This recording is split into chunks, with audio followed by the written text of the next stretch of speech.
Knights, guess what? It's not D20 time. In fact, we're actually doing a little bit of an interim in this moment, but it is a community update space where we want you to know what's in the works, what the next thing is that's teed up, and a time for us to really converse with one another. I feel like my mic just suddenly went through a little glitch. Maybe that's through my own headphones. How are you all doing? Yeah, content stuff.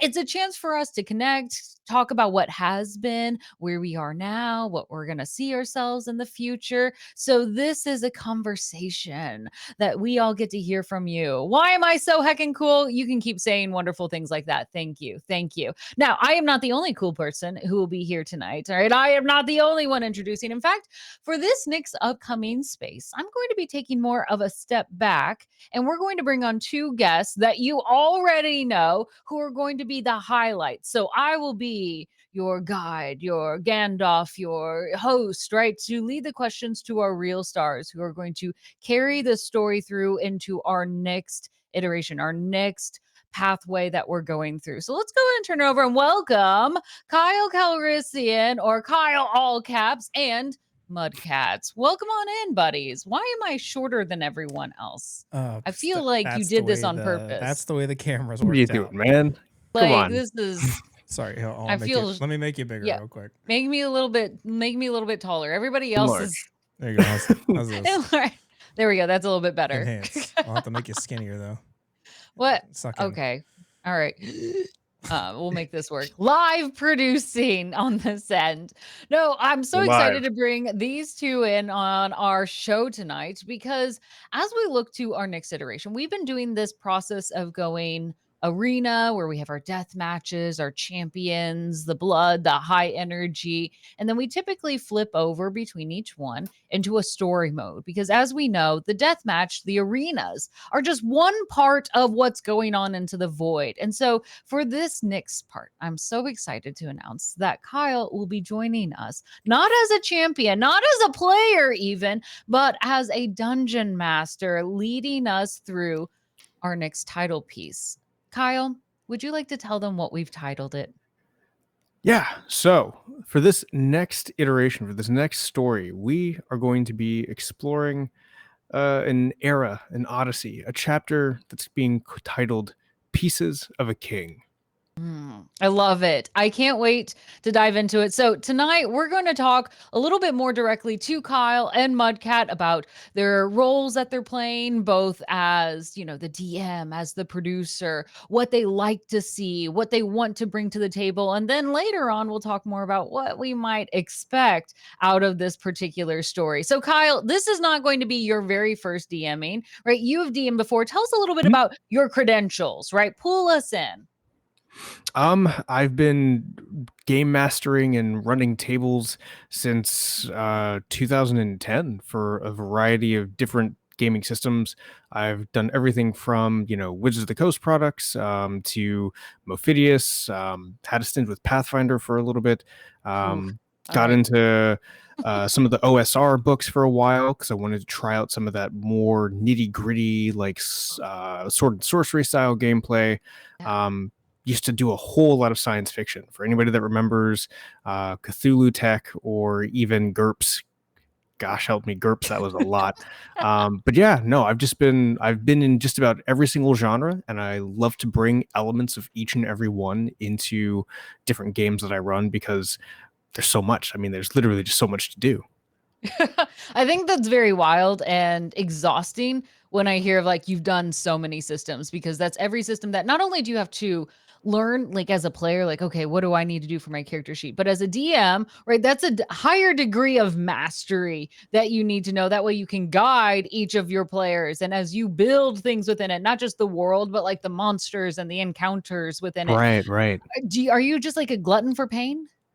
Yeah. I think in a really bizarre way, there's a bit of a masochistic tendency to just buy a new game system to absolutely devour it, to just go full in on it and find which elements of these game systems can work with certain stories that I'm trying to tell, or what's a really cool mechanic here, or what's a really cool sort of narrative device there.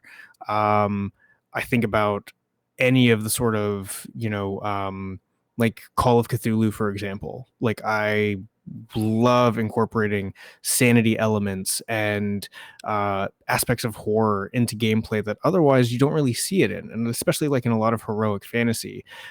Having had such a large library and again the masochistic tendency to just look at every single system and say, hey, what are we going to pull from here, it allows me to, I feel, tell a much more diverse story with aspects that maybe audience and players alike aren't expecting. Yes, a little bit of surprise and new adaptations. B-Town adds Fallout is based on GURPS. I had no idea, actually. Oh, I didn't know that either. Yeah, there we go. Nice little pop culture tidbit in case trivia comes around and we need to be prepared for this. Listen, Fallout trivias are now going to be popping up at bars everywhere. This will be important, so everyone save that piece of information for later. So, Kristen asks, are we going to be moving forward still using the Champions of Chaos? So, 4 pieces of a king. Kyle, will we be using Champions of Chaos? So, yes, I think there's going to be a hybrid usage of this. And the reason that I say that is Champions of Chaos will be used for PvP elements. So if our players come to blows with each other, then we'll be using the Champions of Chaos system there to facilitate that style of combat. But otherwise, if I'm not mistaken, we will be using the Dungeons and Dragons 5th edition rule set for this campaign. Yes. Mudcat, you want to share some of the reasonings behind that too, especially as the producer and thinking about systems that we bring in, especially because you got to think about the dice and making sure our Foundry tool can handle it and how we prep for all of our players. Yeah, I think the biggest, I'll just be real honest, the biggest consideration here is that our system is a PvP system, and this is going to be a traditional campaign. So in the spirit of telling a more traditional story, we want to have access to, you know, all of those traditional tools that you would have as like, you know, a warlock or a Echo Knight or a mage, or, you know, kind of the classic fantasy things that we've all come to enjoy playing D&D and tabletop games. So we wanted to keep it simpler for our players. You know, obviously I know the system backwards and forwards, but obviously, you know, it really is only a specific setting. I think Kyle's got more experience with D&D 5e, and so wanted to just make sure that he's comfortable, make sure everybody else is comfortable, make sure the viewers are comfortable and like understand what's going on. And someday I hope that we can build out Champions of Chaos to include more PvE things, maybe more skills. But until we do that, you know, it really just didn't make sense. You know, for D20 Deathmatch, it makes sense for us to have our own system because we were breaking all of the rules of D&D anyway. We weren't following any of them. So, but for a more traditional campaign, you know, it makes sense to use something that's already established.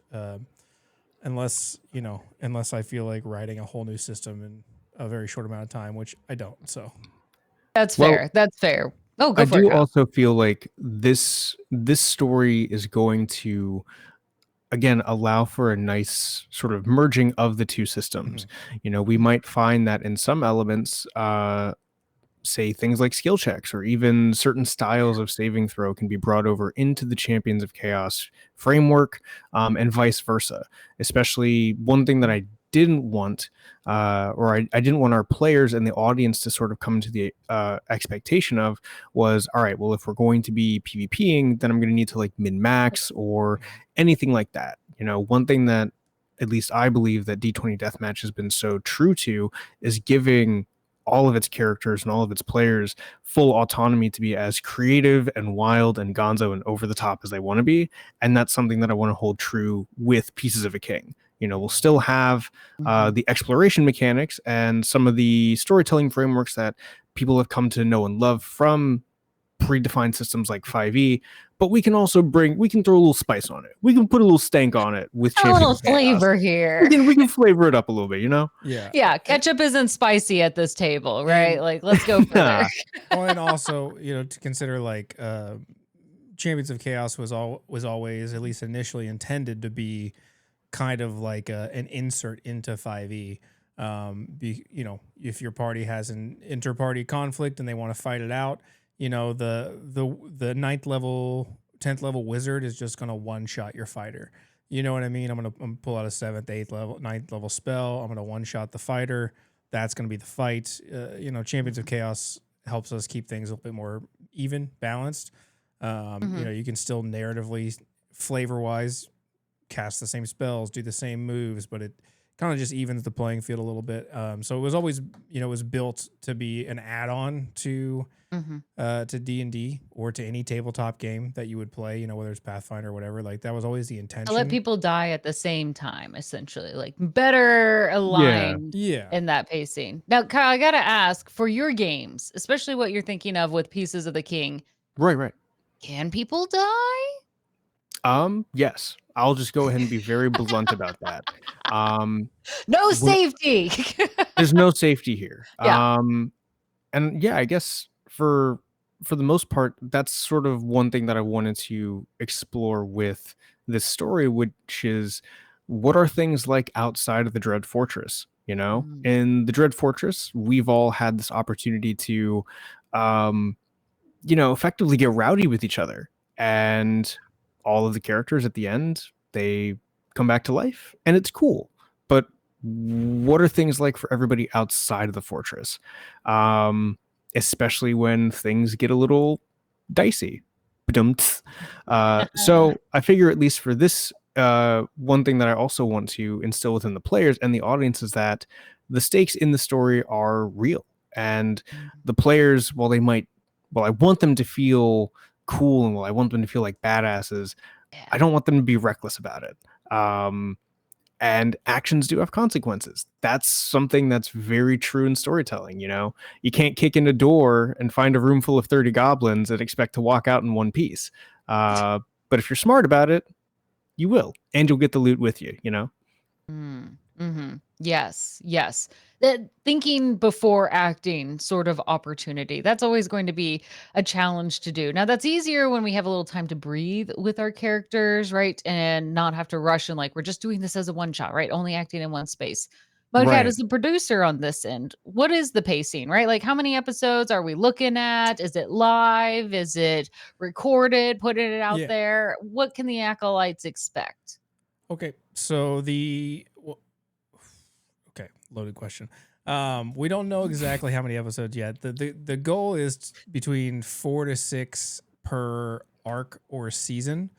Our hope is to run this show for maybe 2 small arcs or seasons. Again, 4 to 6 episodes a year. Unless something changes and maybe in the future we're like, hey, let's just do it every week. Maybe but the initial premise is some short arcs, 4 to 6 episodes, couple times a year, as we tell this story until the story is at a satisfying conclusion for where we all agree, until Kyle's out of stories to tell. Or at least for this one. So I just want to clarify. Whereas like Skypiercer was like, here's these 3 episodes, or Vythorn's Return was these 3 episodes. For this one, we're getting part 1 of who knows how many parts. That is 4 to 6 episodes in this upcoming page. Correct. Yeah, we're basically running them like small. Oh, the Kyle's like, you'll see, like small seasons. So you gotta tune in to find out. That's all I'm saying. They will be live on the channel. We will do them live. Doing it live. We'll also have them on YouTube and stuff after the fact. We'll see how that goes, but we'll be doing them live.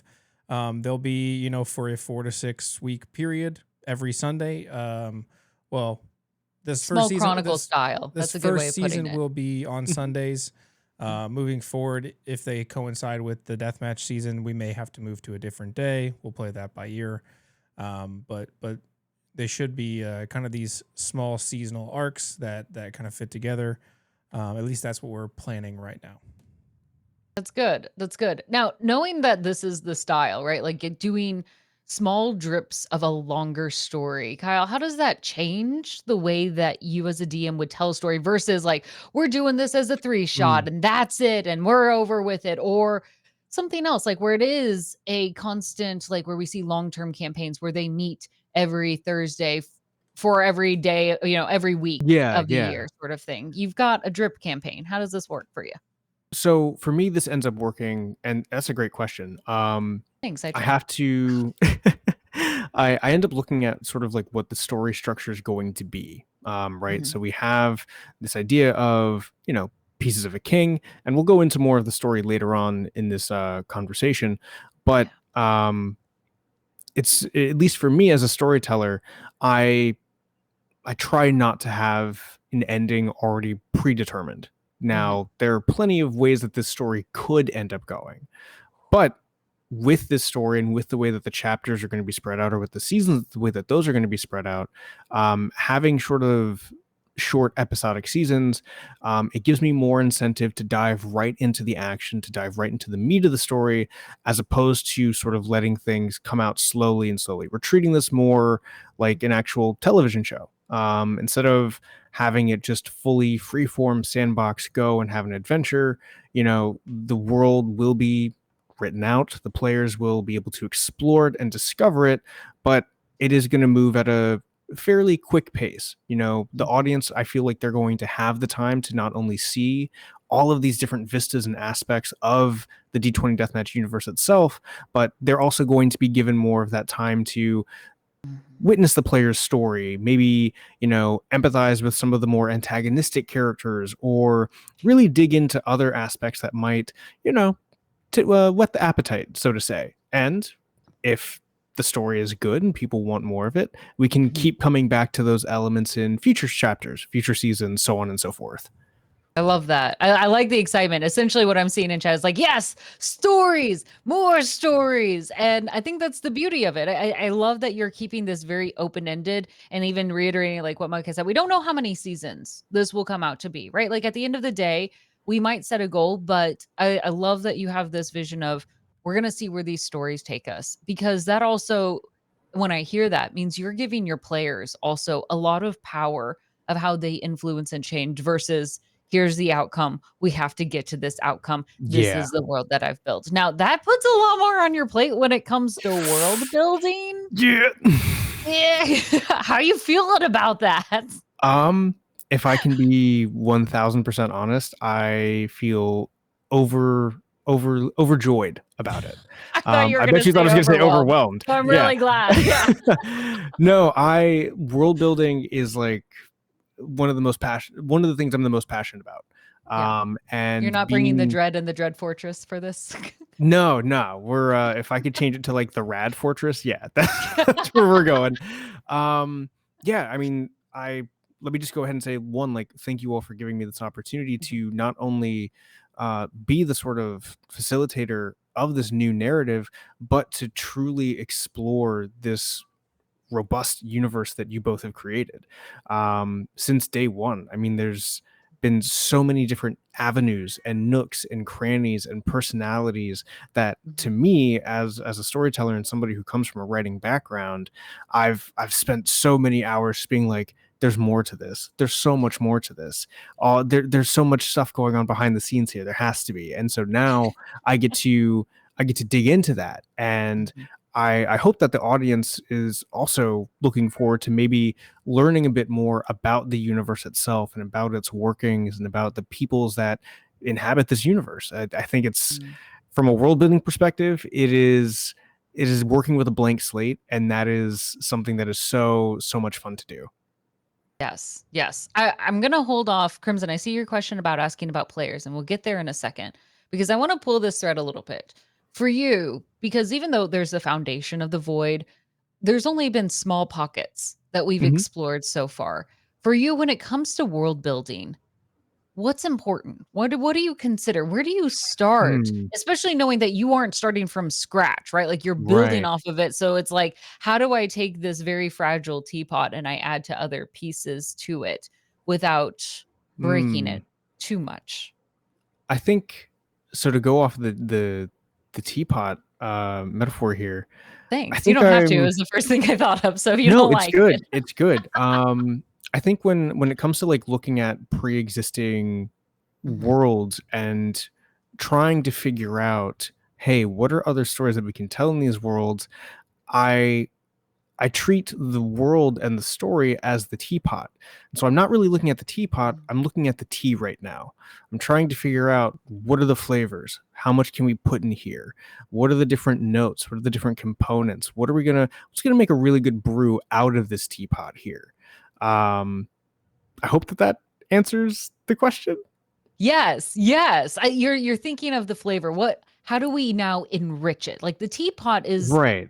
on its own, it's, like, it's nice, but it's not functional, like, it needs to have the tea in it to actually Right. make it delicious, so you're adding all these flavors, and I think this is something that I really enjoy, and I think I had mentioned this even off stream before, like, it's like when we get Star Wars, like, there's the main stories, but I love all these other stories we've been getting because now it makes Right, the Star exactly. Wars universe way more rich, like, I'm in the Bad Batch right now going through that series, and it's like, "Oh, Yeah, yeah. that's how these pieces go together. Oh, there's this whole other group," or like why Rebel not Rebel Moon, well, Rogue One was so Yes. loved, like, it's the stories of these unknown, like, their Yep. story ended And at that, but that's it was so violent. and that's exactly it. Like, same thing with like the Andor series, right?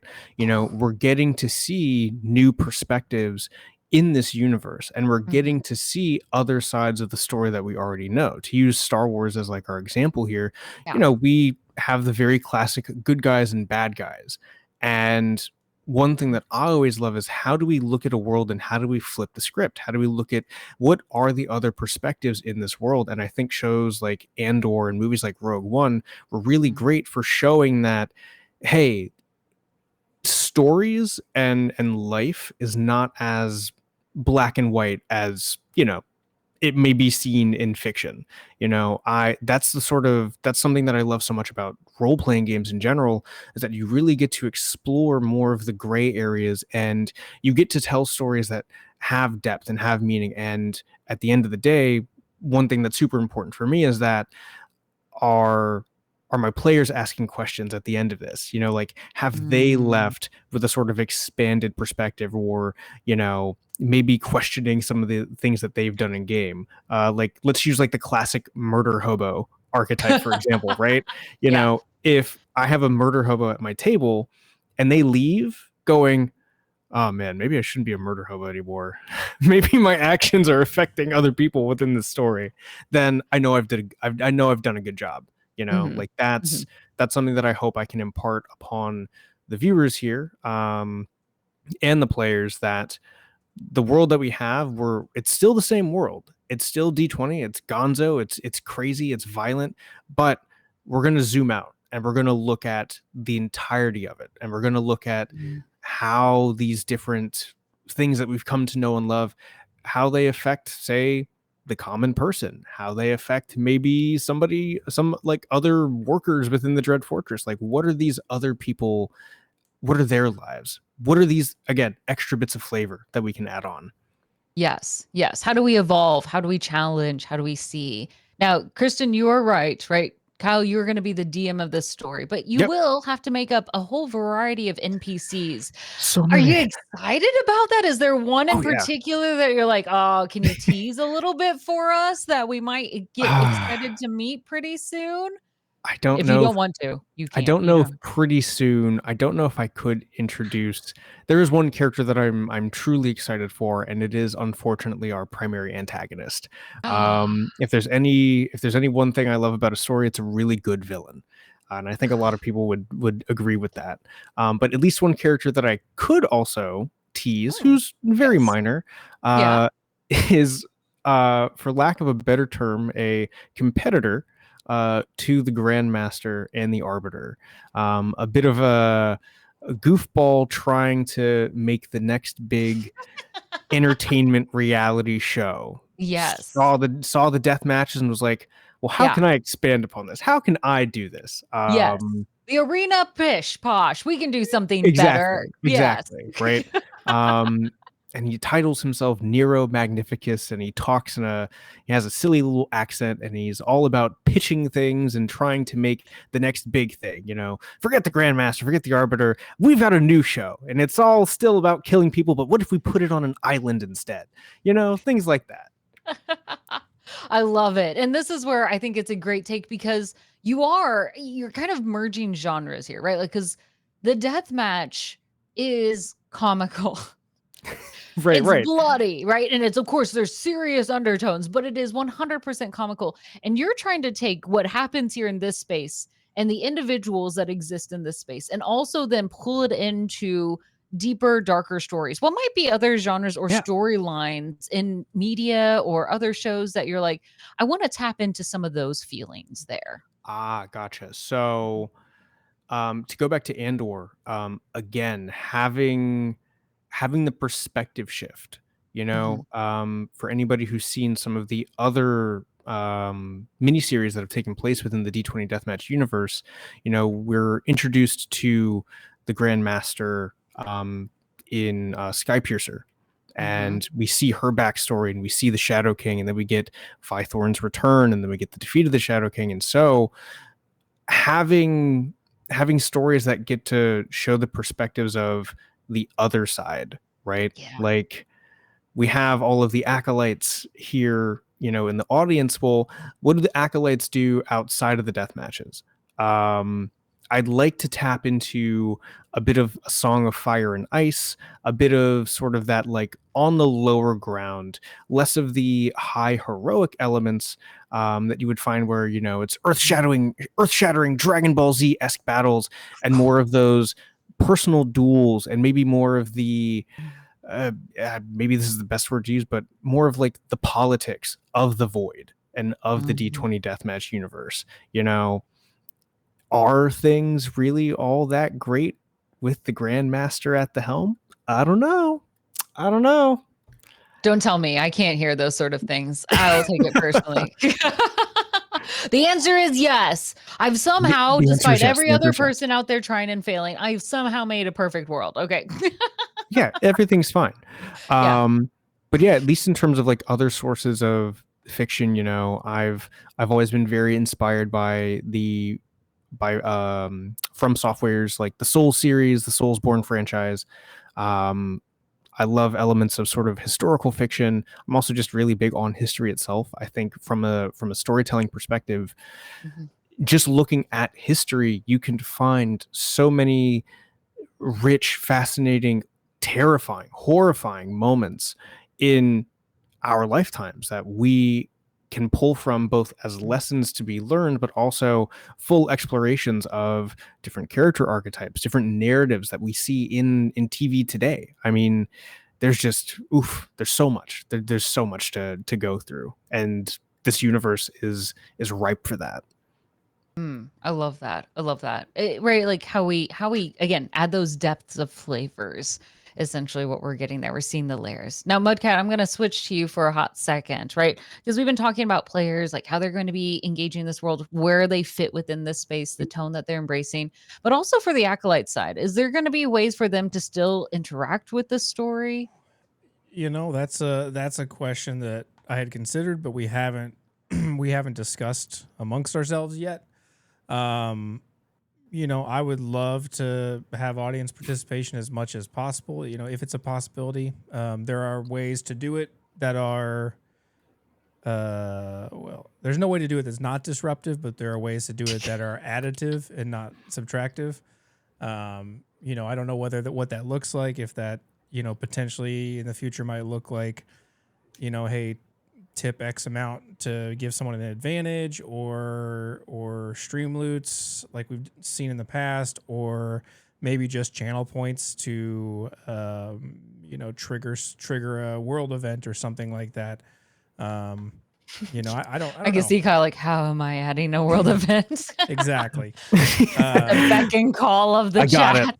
I got it. Yeah. No, don't worry. Yeah, let it happen. so it's still something that we needed to address, and whether that's, based on a monetization system or just like a channel point system or something like that. Mhm. The thing that, obviously I think that will be most important to me is that we don't fuck up the story. That Kyle's worked very hard on creating a narrative and building a world and things like that. And, I want to make sure that we, are respectful of that and not mess that up too much. Now, again, I think it could be great because it's a lot of fun to have people interact. It's a lot of fun to, I think even as a DM in those settings, I'll just speak for me. I think it's fun to have chat kind of throw you a curveball sometimes and be like, oh, okay, well, I didn't expect that. Now I have to, and that changes the story even from like, because sometimes with this DM, you get really confident of like, I wrote X, Y, and Z, and X, Y, and Z is going to happen. Oh yeah. And the players usually will derail you, The but hubris. having chat available to derail you as well could be very fun. But also, and I would love that. yeah. So I would like to have it happen. I would like to figure out a way that makes sense. But that's something we'll still have to talk about. I mean, one idea that I definitely had, at least for how the acolytes can influence the story, is making up NPCs, giving us names for characters to introduce into this world, No, and not just don't that. trust them. They named Don't them trust pee them? pee poo What? poo. That is what I had to play. I love you, Colonel Sanders, and I let them name my character, and I was pee pee poo poo. And every time Colonel Sanders had to go, I love you, pee pee poo poo. It's not you will be very careful about that. Oh man. Well, see, now uh when you say it like that, I don't know. I feel maybe, I don't know. But Commodore Scribb says we need chaos. Commodore Scribb wants me to bring chaos. So Yeah. whether it is naming a new world for the players to go to in their travels, hopefully I haven't said too much there, but yeah, as we explore the void, I can definitely see the acolytes either adding items or adding characters that will appear to either aid or hinder the adventuring party. I think there's a lot of potential there. Or again, just throwing me a curveball. You know what? I love improving. I love being on the spot. So give me your best shot. Let's see what you got. Yeah, we'll. And I love that both Mudcat and Kyle are open to this because D20 has always started on the premise that the acolytes are an equal part of this story. Like that's why we look like, what do you want to throw at the champions, right? Like call upon the chaos. Like you are embedded in this. You exist in this world as well. So we want to, and I love that you all are asking because that means you still want to be a part of this. That's important to us, whether it is through channel points or bits or even talking in chat where we can give you time to like give us names, give us challenges. I'm still going to warn you, be careful about the names. Maybe just ask for like letters that it can start with, right? Yeah, we'll do some initials, right? Yeah, we'll do something like that. Yeah, I think to start it will be, I think we would have to keep it small, small ways to influence the game, advantage here, bless here or there, inspiration or something like that, and maybe some negative ones as well that people Name could a throw pet in or there. animal that comes in. Right. I think some of those, because some of those are more common in the space. We watch other shows, like people do that all the time. My concern with those things is always like let's make sure they don't unbalance the game. I don't want to having somebody in the party with 40 advantages is not fun. You know what I mean? Or vice versa, having chat just dogpile on someone and give them 40 disadvantages. You know what I mean? Is not fun either. So just finding a way to introduce elements like that where chat potentially can have a moment, and because I obviously we've been in other shows and played in other shows where people have contributed, and like, hey, here's a divine intervention that chat has somehow gifted you at a huge critical moment in the story. And the DM narratively works that in there, how that comes to be. But that's a really cool thing that can happen with live shows like this. So definitely something that we want to do. We just don't want to do it in a way that takes away from anything. So I'm always very cautious to just dive right in and be like, let's just add everything, So it might be something we kind of add into as we go, but from a production element side, but we'll see. Mudcat, I gotta say, is a small distraction. Your skin is so smooth right now. Look at this lighting. It's beautiful. It looks like porcelain. I think we should call you Toilet Face. No. You knew I was going through that.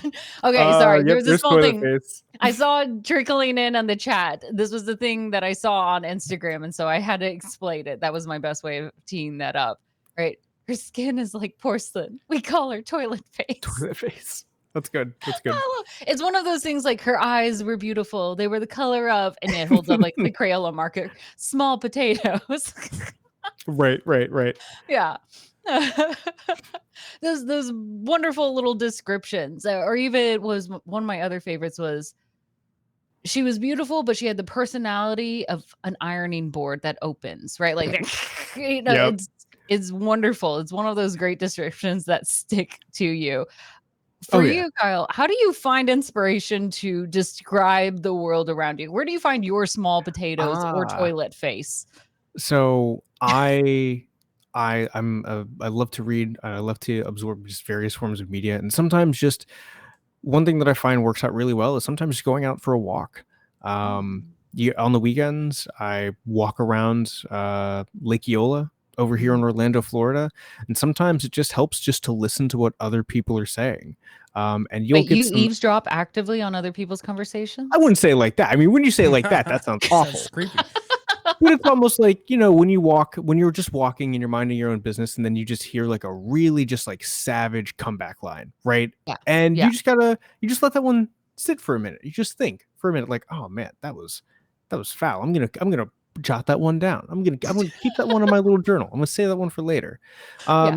Just sometimes life itself is one of the greatest inspirations for just finding ways to describe things, depending on like how visceral you want to get. I think about Frigidoom, for example. He's a mutated fridge from the 1950s, and so everything about him has to be gross. And so what better way to think of Yeah.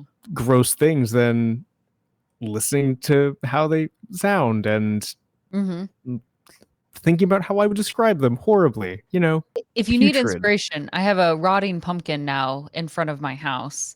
Yeah, It's been there since November. since So if you need November. it since November, it just started rotting. Okay, just We- started. So if you want to come and like pick it up and throw the rest of it Ugh. away, To be fair, like we I lifted left it it. up and the Yeah. whole bottom just I would just compost it, To be just fair, we left it there because it miraculously was not rotting month yeah, after it month. wasn't.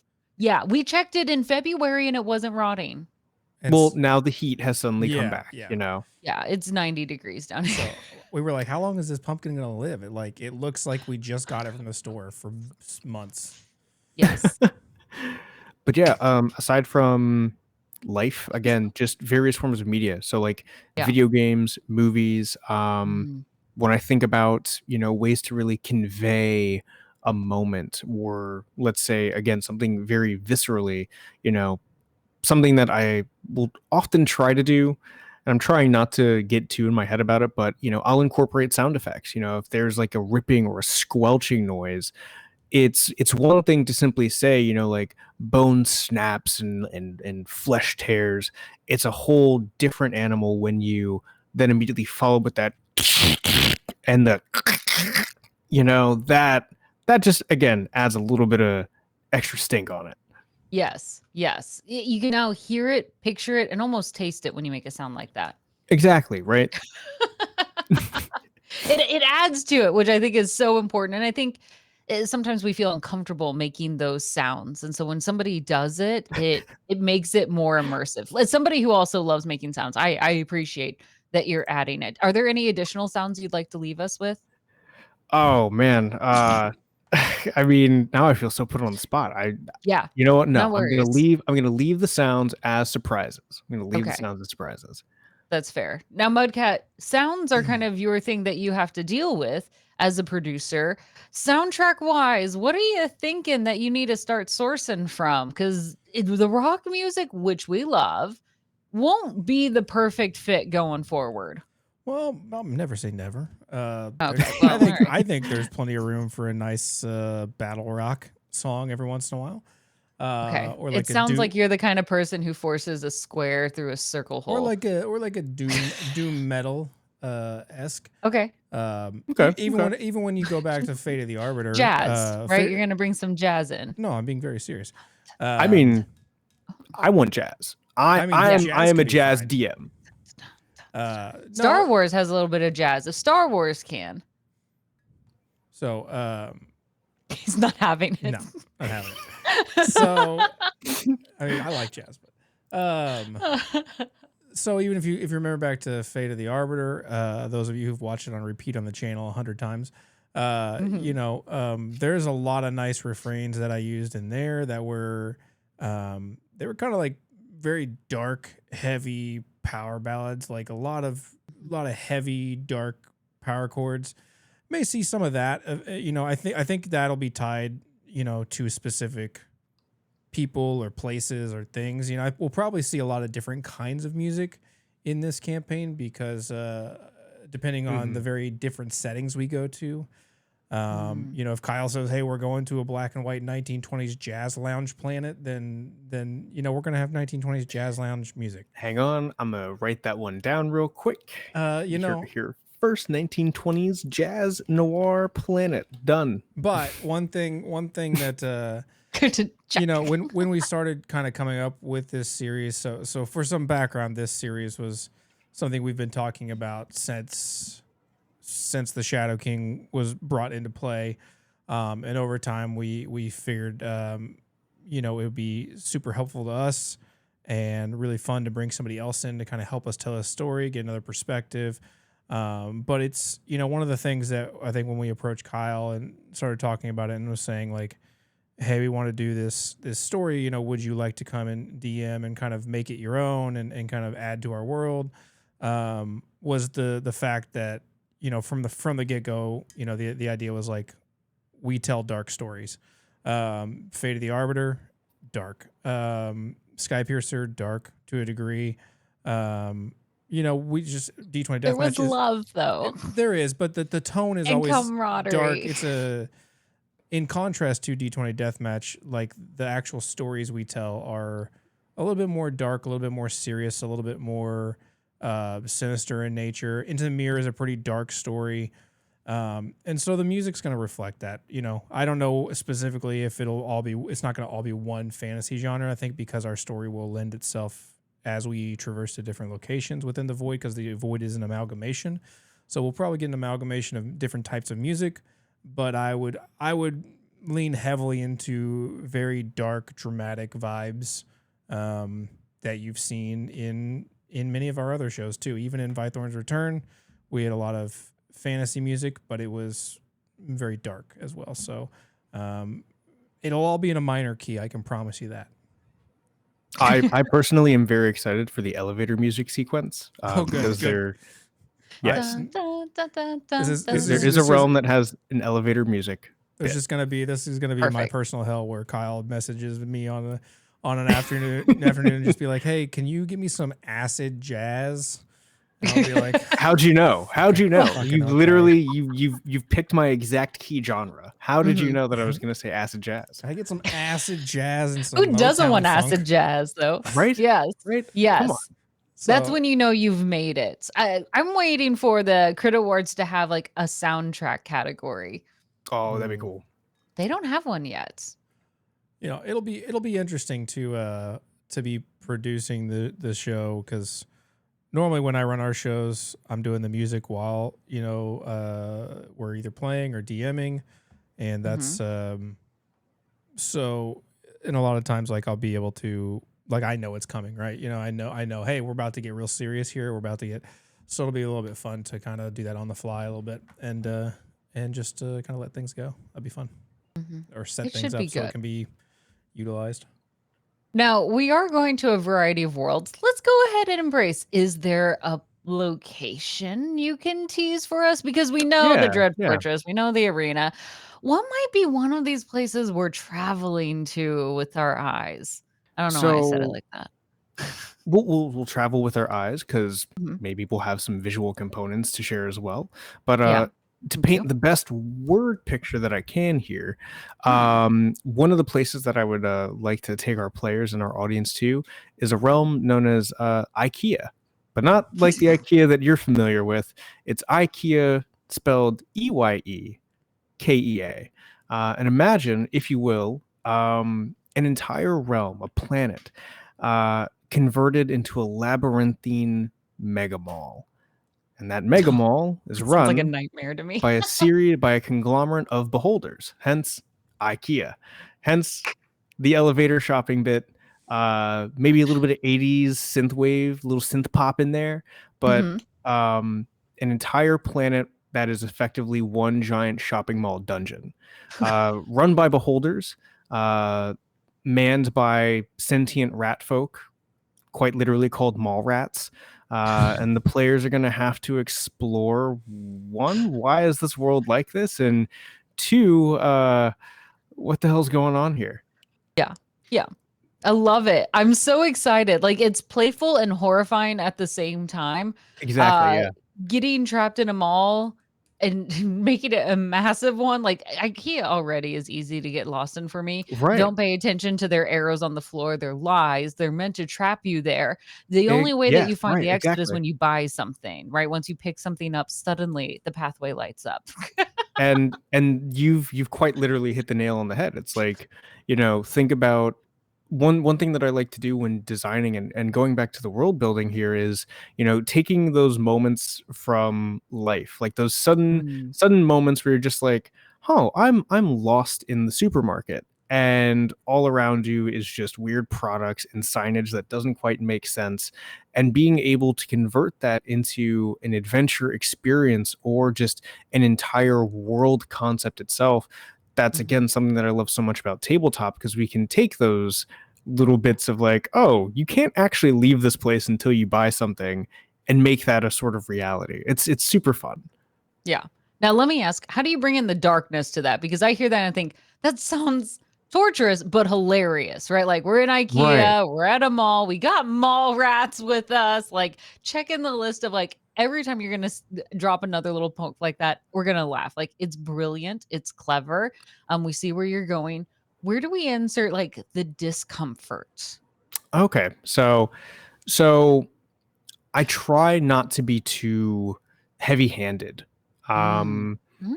and I guess to go a little bit further into the DMing style, it's I try to be as at least upfront with a lot of the themes and sort of the dialogue that I'm trying to have about a particular setting.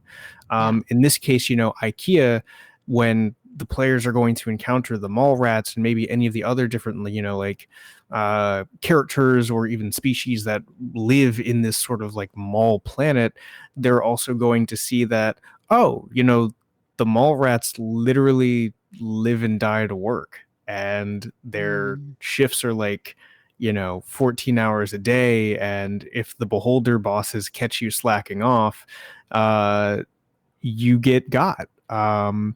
players might even have to end up working entry like part-time at like a little soda shop, but is the soda shop really all that great? Do the players really get benefits? I don't know. Listen, we've all had to work retail at some point in time. It's good life experience. That's what we're told, right? Yeah, yeah. But what if you couldn't ever escape that cycle? And Mm. that's sort of the darker aspect of it. To answer that question, Gator, the mall rats are trying to unionize. We always try to unionize. I love the amount of question marks and exclamation points thrown in there. This is very important. So is this going to be a situation like the Hotel California that you have to die in order to leave? Or is that going to be discovered there I for the players? I think that's going to be something that the players have to discover. And one thing that I think that we've been trying to work out, especially with the length of the seasons, is if the players are here on this world, how much time do they really have to explore the full breadth of Mm, this realm in the void? And so part of the challenge here is being able to create something that is very in depth.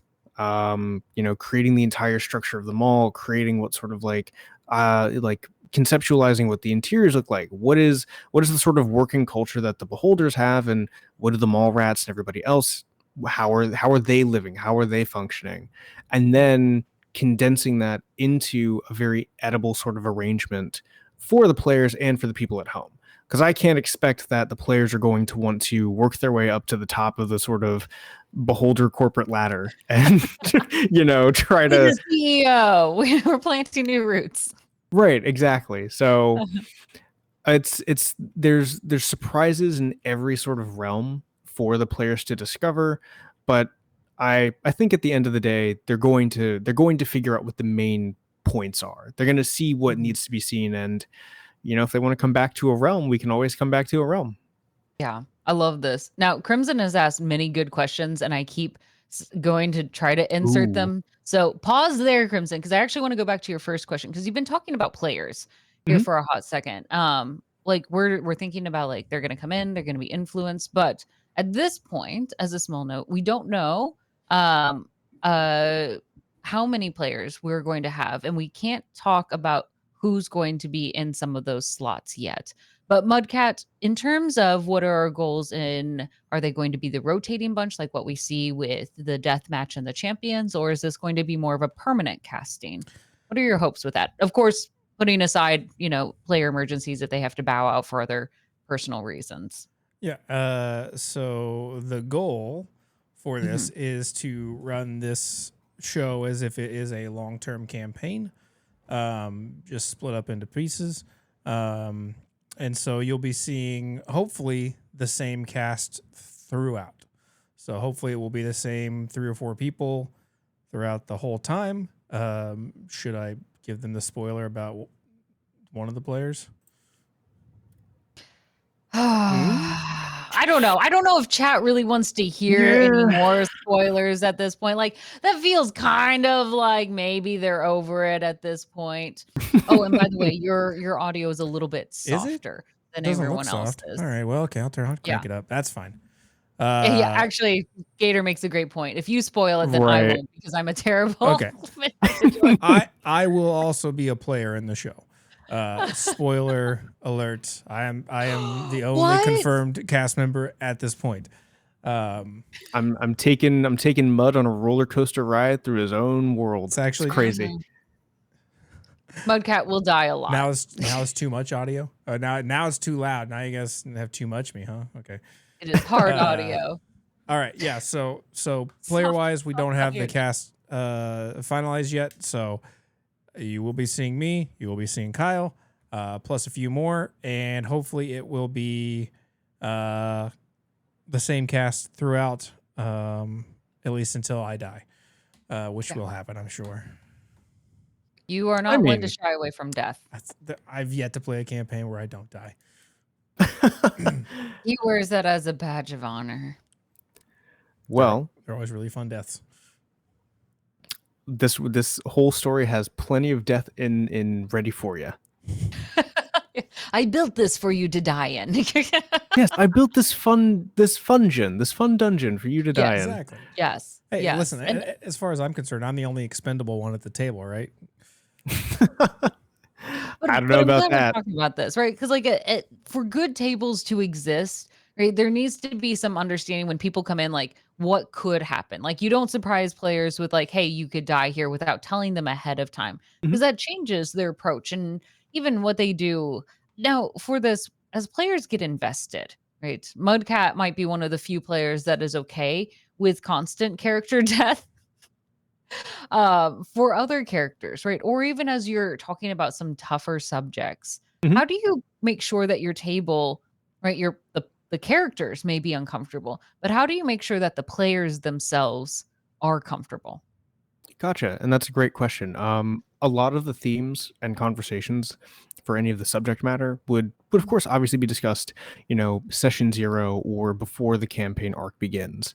Mhm. Um, Making sure that there's those safety checks are in place so that if there is any subject matter, any sort of, words, content, anything at all that would make any of the players uncomfortable or not feel welcome at the table, then we would have that conversation beforehand to make sure that we don't touch any of it.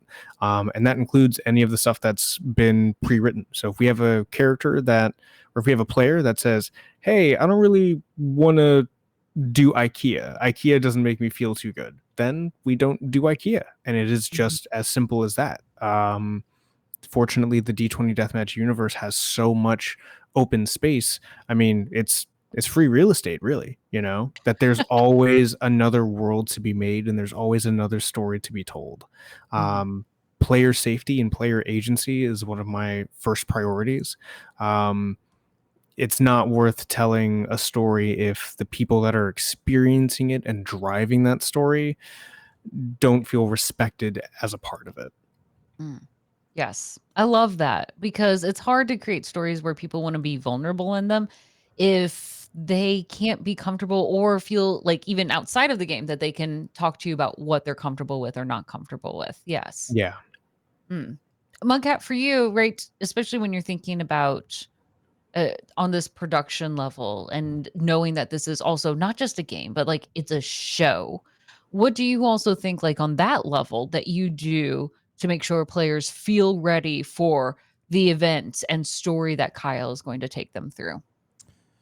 I mean, on the production side, I think it's mostly just about preparing everyone for the tools mostly, I guess. Hmm. We'll probably be utilizing Foundry, making sure people are comfortable with how Foundry works, their character sheets, because especially from a show side, it really sucks to like be put on the spot where like you're using a system like that you aren't familiar with. You're trying to find where's my spell book at, where's my death saves at, and you always want to avoid um, in a show, whether it's the player or a GM, having to be like, oh, 1 second, let me find this. You know what I mean? Like that just kills a show sometimes. You know what I mean? Like whether it's them fiddling with a map or or tokens or music or whatever. Like the hope is that everything runs seamlessly. So I think you just want to prepare people, like give them all the tools, set them up to know how to use them, and that way, even though we're doing this digitally and from different locations and stuff, we can all kind of just focus on the story and not have any of those tools be a hindrance to us. Hmm. That's fair. That's fair. How do we make sure that we get as many things out of the way as possible so that way they can fully embrace the system? Because we've all been there of like, why isn't Foundry working? I'm pressing the roll die. Why is nothing rolling at the moment? Yeah, It's it's a quick way to like cut out what was really going on in the scene that you were immersed in. it's a momentum killer for sure. It can be when those things happen. It's also from the production side, it's like nails on a chalkboard to me Mm, when people have to stop, especially like when you're in a longer term campaign and like you've been playing for months or something like that, and there's sure. still that person who can't figure out how to roll a d20 in the system. Like for me in a show, I'm like that's the ultimate embarrassment for me, is like if I'm producing a show. Uh, Sometimes I'm amazed that you put up with me then because I like feel like I where am the ultimate embarrassment. Well, I just like there are some things. It's sometimes it's funny to step away from the show element and just like talk as normal Hmm. people, or to like discuss things out of character or whatever, and Yeah. realize that yeah, it's a show. It's not that serious. But you want to pick and choose when you do that. You don't want that to. You want to choose to do it. You don't want it to be chosen for you. Um, Mm, you Mhm. know. So that's a good take. that way everybody, because also the people that are dedicating their time to come watch you, yeah, you're Mhm. putting a lot of time into setting this thing up and running it, and DM's putting a lot of time in, but there's also people taking their time out of the day, and if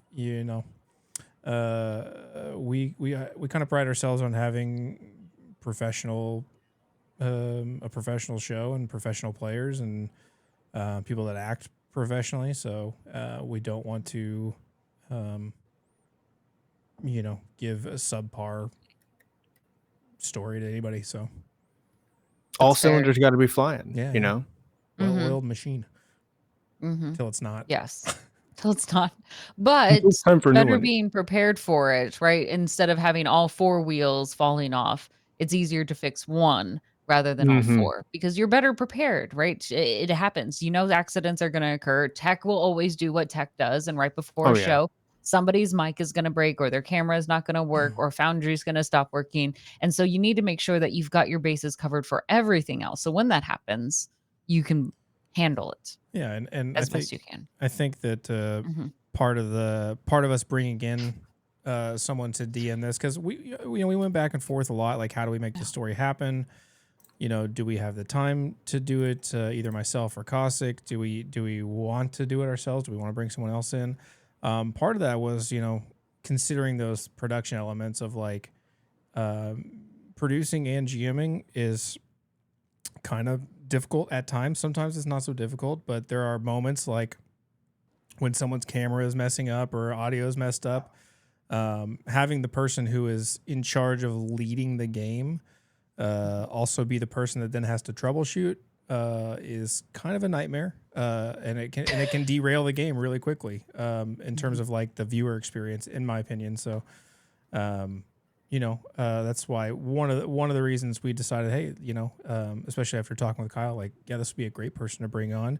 Then I can focus on the production side. If something's going wrong, DM has still he's still in the driver's seat. He still can guide and talk to people and do the things that need to be happening to progress the story, while the tech is fixed on the background. Well, let's talk about Kyle for a little bit, right? Like, I'd rather Oh, not. boy. at the end of the day, yeah, right. Yeah. Okay, so as a small little backstory here, like Yeah. Mudcat and I invited Kyle to come join us in our home and to run a story for us because we were interested. Like, what is his style? How does it carry through? It was a fantastic time, is what I'll just summarize it all as. Though these two may have had a lot of margaritas. There were There a was lot a of gallon of margaritas. margaritas involved. That's all I'll Yeah. say. It was a great time though. It was really cool. They really enjoyed it. But more importantly, we saw some really great DMing practices, both in the world building and supporting player choices, of creating really cool encounters that made us go, yes, these are the core elements that we want. And on top of it, right, Kyle, you also understood the vision of what we were trying to do with D20 in terms of Yeah. balance of tone, of vision, of where it grows. That was important for us to test out. And so it was kind Mhm. of like a tryouts sort of Yeah. situation. I don't know if that's how it felt for you.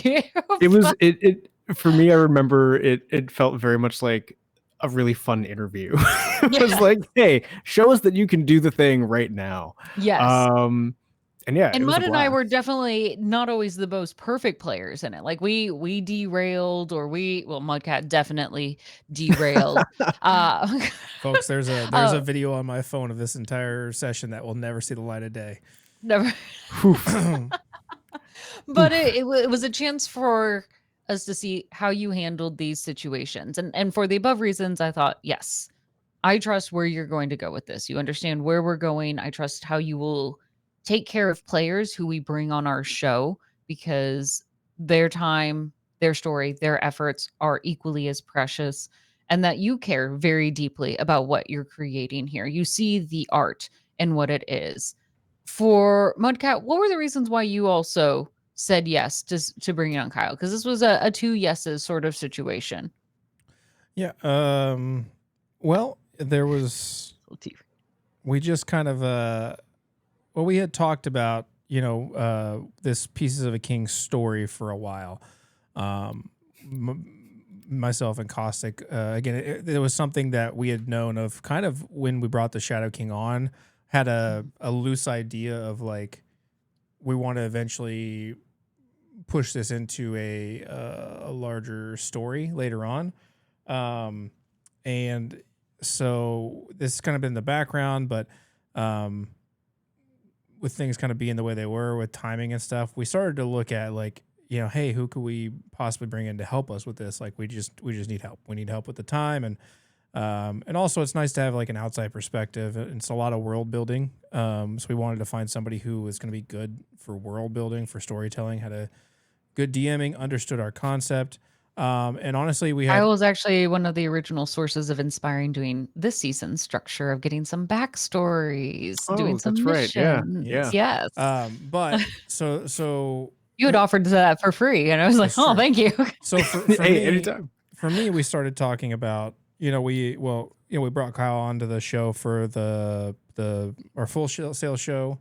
First is where we met you, and then Oh yeah. onto the show, and just over time, like, his role play and like his ability to tell creative stories, was kind of a first indicator to be like, oh, maybe we should talk to Kyle and see if if he might be interested in this, and see if he'd be a good fit. And so Kyle and I think talked first, and I had kind of floated the idea, and he was super on board. And but then it kind of got to the point of like, well, let's play that way we can see, you know, what's your DM style. Like, it doesn't have to be anything serious. Just come run us a one shot, and we'll just have a good time and see if it's the right fit. If it's the, you know, if we feel like you can match the tone of our show and stuff. And we had a great time playing, and then from there it was just talking some more about it, and then really what sold. And at some point where I said, "Stop talking and go to sleep." Yeah. Well, honestly, what sold it for me was after 3 a.m. It was like like 3 a.m. Yeah. Who stopped? Yeah. Yeah. After that, though, like, you know, we felt pretty good about that, but it was after that we said, hey, okay, let's move forward with this. Let's do this stuff. Instantly, Kyle started writing lore and stuff and world design. And once I read pages. Like, we're talking, we're approaching chapters needed in this book that you sent us right from the get-go. And I remember you sent us the link, and Mudcat comes across the house, is like, did you see this? This is really good. Like, yeah. And Mudcat knows I don't like to be interrupted when I'm like doing my focus. So he knew, I'm like, this is a very important thing.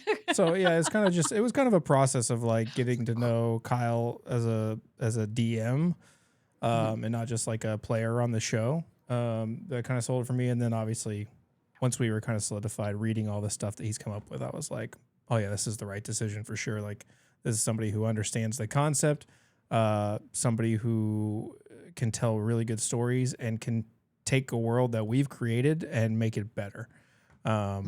So that's for me, that was like, yep, this is 10 out of 10. So Now, Kyle, you are a writer, right? Like, at the end of the day, like, that's a core skill that you've always envisioned for yourself and have done before.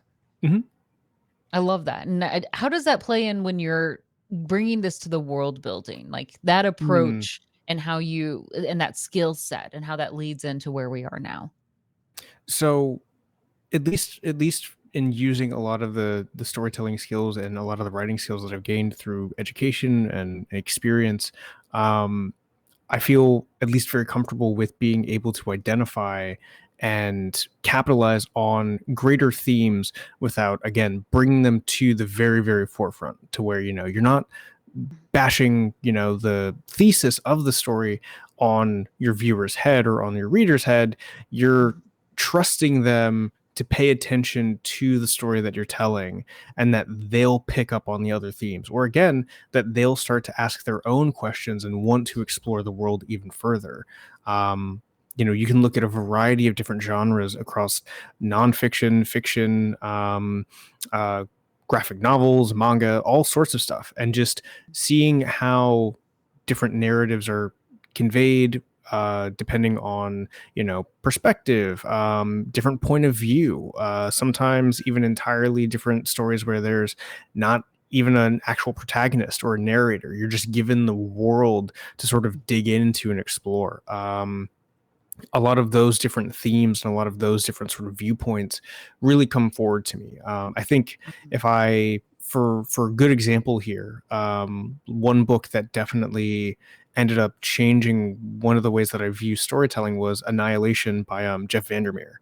I had never read ecological horror before, but after reading it, it gave me this very new appreciation for environmental storytelling, and also ways to convey sort of threats and terror without it ever explicitly being seen. You know, it's always at the peripheral of the protagonist's vision. And Jeff, the way that he writes some of the very unsettling elements and the noises and the way that some of these creatures interact with the characters in that book were just absolutely monumental. For, you know, it's the difference of saying, you know, this person gets hit in the arm. It's the difference of that versus, you know, pain racks through their entire body as their nerves are suddenly set alight and bone splinters as the impact of one fist against flesh. You know, you can go in and those aren't the same.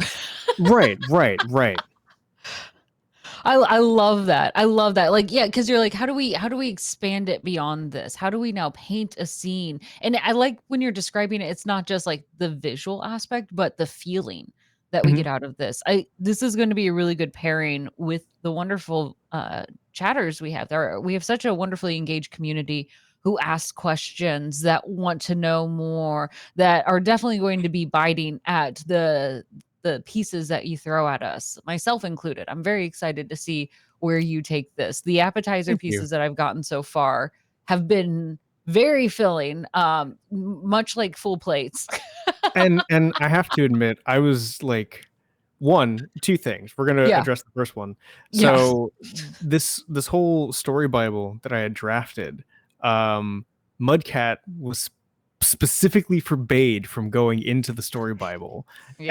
And as I recall, you said that he had broken that rule like within the hour. Yes. Yes. um, He had no To self-control. be fair, I no self-control. specifically forbade myself, so I make the rules, I break them.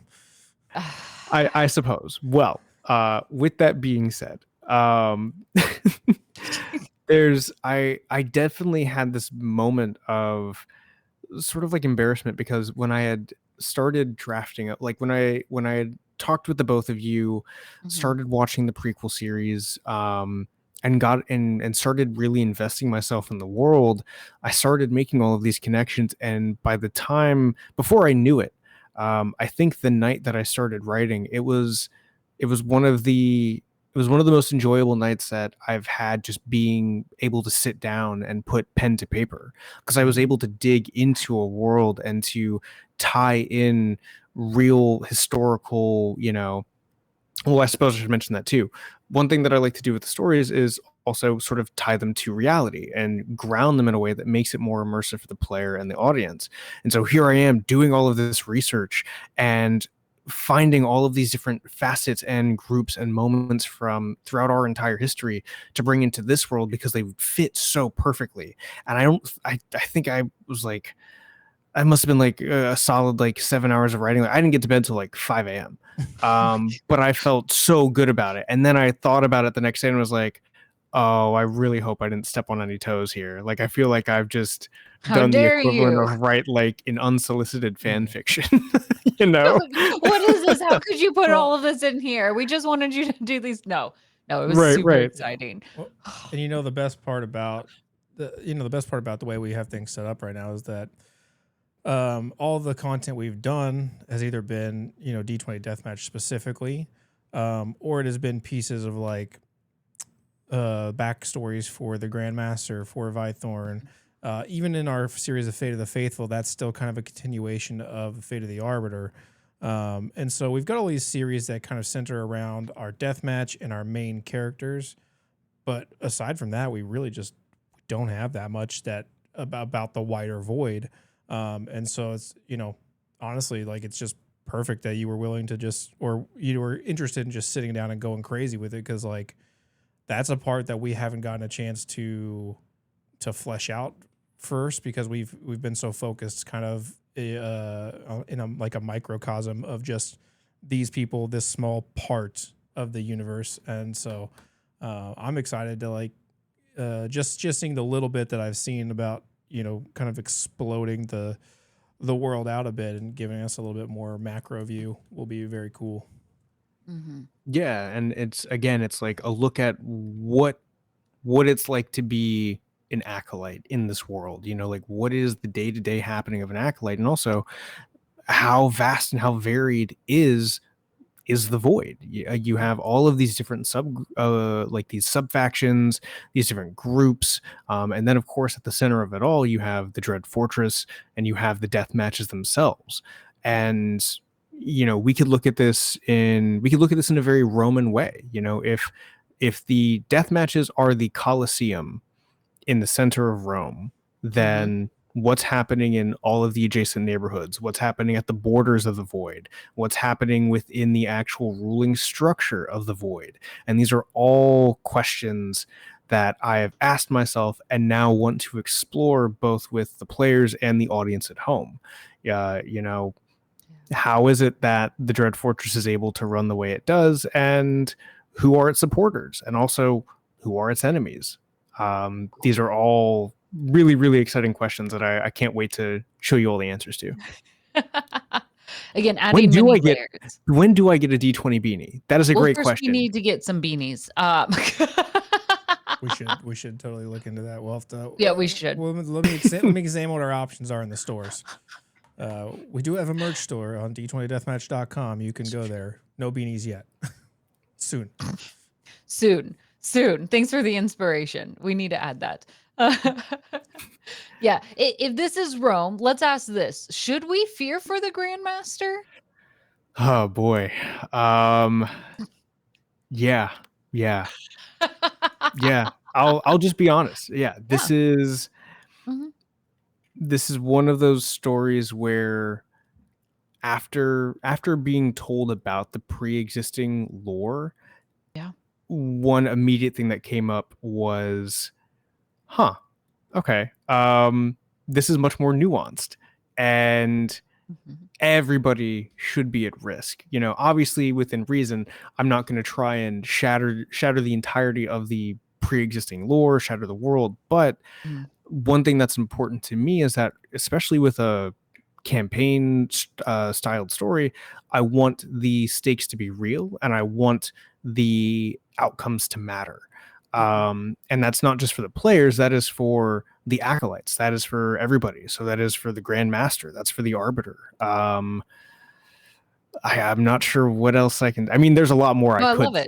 I think this is a good take, and it's where you're adding in that realism, right? Yes, I see the nerds, right?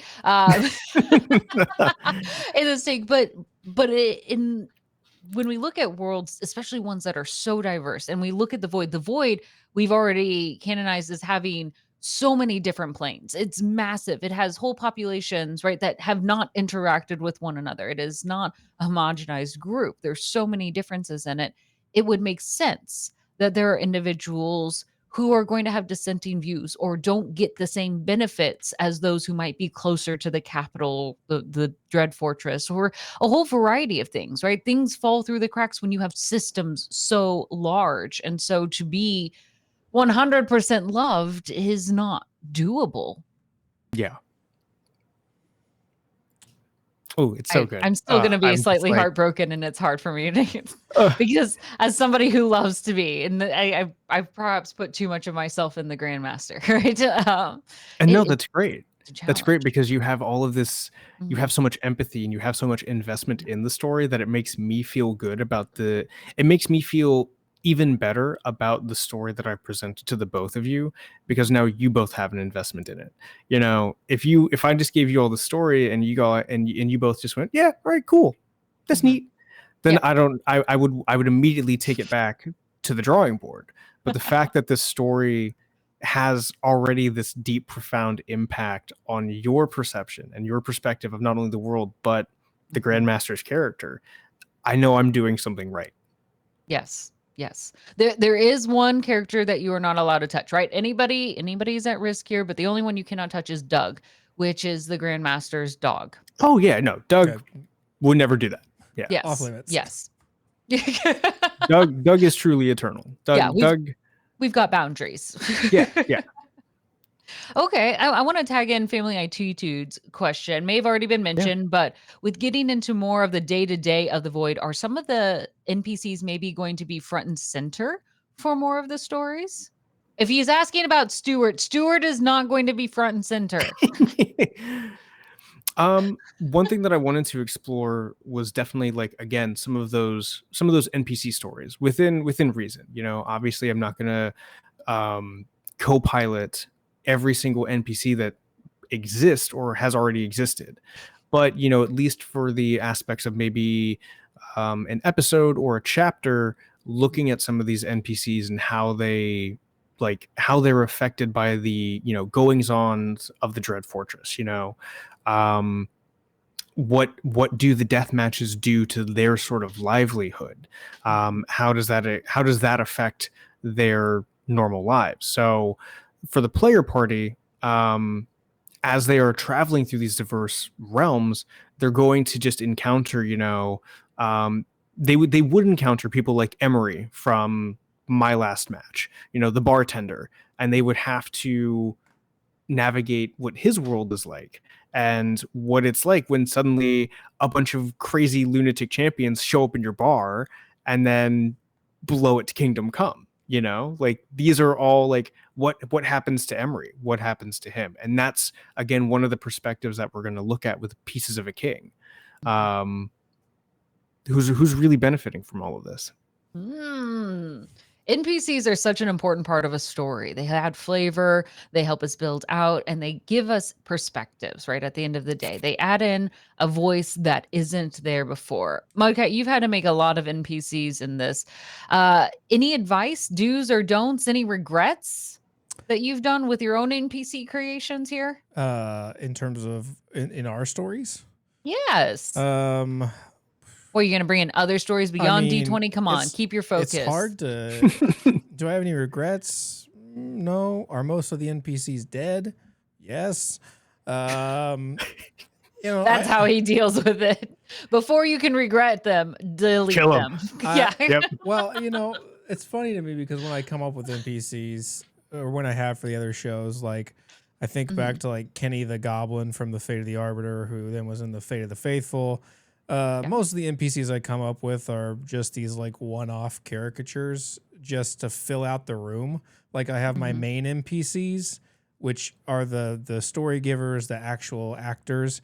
But then I have, like, oh, you're in the Eastern Outpost and you have to interact with not just Orin. Like there's got to be other people there, right? So I throw a handful of caricatures in there for fun, just for a quick laugh or a quick conversation on the fly. But then I always end up kind of gravitating back to them. I'm like, well, you know what? That Kenny character is actually kind of funny. So I'm going to bring him in this next time. And except for I'm going to make Anubis feel really bad about him because Anubis got turned into a werewolf. And now Kenny's missing an arm, coincidentally. And he's super scared of Anubis. What's that about?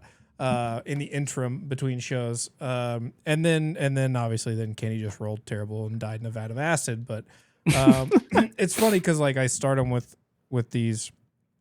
A lot of the NPCs are just kind of throwaway NPCs, but then I always find a way to bring them back and reintroduce them. And then by the time I do that and people just start to like get attached to them, they always end up dying. Yeah, like Lyris. Mostly worms. Lyris rolled a natural one. I like. Hey, listen, and I'm gonna just tell you, I'm just gonna spoiler it. We're not done with Into the Mirror. It's on a hiatus. And Lyris walked into the mirror, but he is one of my favorite NPCs, one of my favorite characters that I've created in our universe. And his story is not over. So that's what I'll say about Lyris, because I like Lyris. And I would also like to add, especially when it comes to like the creation of characters, to go back to like treading or trying to again be respectful and worrying about stepping on toes here, but when it comes to like the NPC creation, for me at least, I wanted to keep it as much tied to the world as possible, and ultimately both of you have creative control over it, especially for our main antagonist, who I don't know, should we talk about the antagonist? Should we talk about who the characters are going to be fighting against? Should we maybe like back up and give the synopsis of what the story is or the setting? I mean, the synopsis is very, very vague. Look at that. Mudcat has 2 spoilers. Caustic has 0 spoilers. I've offered nothing. I have been on the bestest behavior. You have. I've not heard a single spoiler come out of your mouth. Thank you. I'll let Caustic decide what we want to do with this. Do we want to back it up and talk about or introduce about the story now, or what do we want to do? Because the log line is very vague. The log line is super neutral, as it should be. Yes. Go ahead and reveal the neutrality, and then give us only one small piece about our big bad villain. Right. Over time, we can tease and maybe drop another or two. Hang on, my word engine's rolling. Okay. Yes, a morsel, if you will. Yes. So Pieces of a King I'll read the exact log line. Forgive me, I'm going to change my perspective so I don't actually goof this up and paraphrase it. Pieces of a King introduces audiences to a brand new perspective that takes place within the void. Here we'll be exploring the many worlds and cultures within this realm and how they've all been affected by the events of Vythorn's return. This is going to be a unique way to explore the D20 Deathmatch universe while keeping all of the same over-the-top energy, just with a deeper sort of field of view. And I guess for the morsel here, oh boy, here's a good way to say it. You know, no, I can't say that. Can't say that. Yep. Be careful. Be careful. You have to think carefully. We only get Yeah. one bite. What's going to be the right savory piece? It doesn't have to be the best piece, but what's going to be the right piece? What is the right piece? Yes. You know, I feel like a good way to say this, a good way to describe this is that the Grand Master has always had to look forward, right? Yes. She has an entire realm to rule and she's had to keep moving forward, but she's never looked back at the shadow that she's cast. Ah! That's so good. That's so good. All right, everyone write that down. All right, there's your little hint. That's your morsel. Right? That's your morsel. That's your morsel. That's your tea. Let it soak. See what flavor you get out of it. Oh, that's good. We're gonna let that cook. And I like that you're like mentioning like pulling in from Vythorn. So Mudcat, tell us where we left off at Vythorns. Where we were, right? To better understand that foundation. Right? You especially, right? We put you through the ringer on that end. It was a hyper focus on the Arbiter and what he was going through and understanding who the Arbiter is in this space, how he even sees and understands himself and his motivations and why he makes the decisions that he does. He's not this just curmudgeonly old man with Italian leather shoes that are obviously fake, right? But he's someone more than that. Who is he? Where did we go from this Vythorn's return? It was a 3-parter. We found ourselves at that 3-part. What was it? Yeah, so we follow Vythorn through this journey through death and back, and actually it's a journey that goes back into the mirror technically and into season 4. So, but this is like the culmination of that death journey and coming back to life to try to get back to save the Grandmaster, maybe not. Yes. But in the call real quick. If those of you are wanting to catch up on Vythorn's return and you don't want spoilers yet, go ahead and mute this and we'll type in chat when we're done with this recap. Yeah. We'll type in chat when you want to come back if you don't want to have the spoilers. Yeah. So basically at the end of Vythorn's return, just to clarify so everyone's on the same page, season 5 of D20 Deathmatch was a vision, a dream, an alternate reality. You can call it what you like. But the point is that none of it actually happened. In the moment that Vythorn defeats the Shadow King, doesn't quite kill him, but he does kind of tear his body and soul apart. And what's left of him is able to escape into the chaos storms above. But then, given the opportunity to free the Grandmaster or not free the Grandmaster, he's wrestling with that idea of does he want to be the Lord of Fate? Does he want to be in charge? And it's in that single moment where he is deciding, do I free the Grandmaster or do I, not free the Grandmaster? Where all of season 5 takes place. It's in that singular moment, whether it's him, exploring a possible future, again, a vision, just thinking it through, whatever you want to feel about that, but in the end, coming to the conclusion that it's not really his jam. He's better with the Grandmaster than without the Grandmaster, despite their differences and their petty squabbles. But so petty. They're very petty. Many squabbles. Many squabbles, constant squabbles. Bunch of pigeons.